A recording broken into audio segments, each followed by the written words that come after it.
Hello বন্ধুরা, welcome to my channel. তো বন্ধুরা, আজ আমি রান্না পুজোর কি সবজি রান্না হবে তো চলো বন্ধুরা তোমাদের সাথে সেটা শেয়ার করলাম। এই যে ঢ্যাঁড়স হবে, এটা টক হবে পাঁচমিশালি সবজি দিয়ে, এটা কাঁকড়াল, শসা, ওলের বড়া হবে, বেগুন, করলা, বরবটি, কুমড়ো, পটল, চিচিঙে, এখানে কাঁচকলা আছে। এগুলো সব কিছু ভাজা হবে, এতগুলো আইটেম মানে ভাজা হবে। এই যে, আর এই যে এখানে সয়না শাক ভাজা আছে, সয়না শাক ভাজা হবে, আছে বলতে হবে।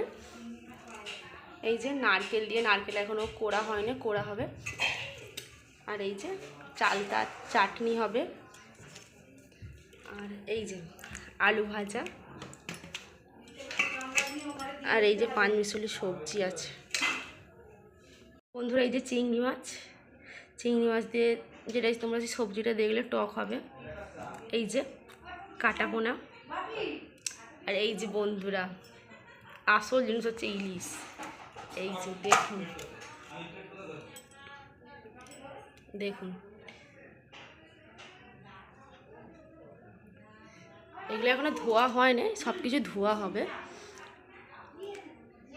তো চলো বন্ধুরা, তোমরা দেখলে রান্না বুঝতে কী রান্না হয়। এখন অনেক কিছু আইটেম আছে, নারকেলের নাড়ু হবে এখনও। চলো বন্ধুরা,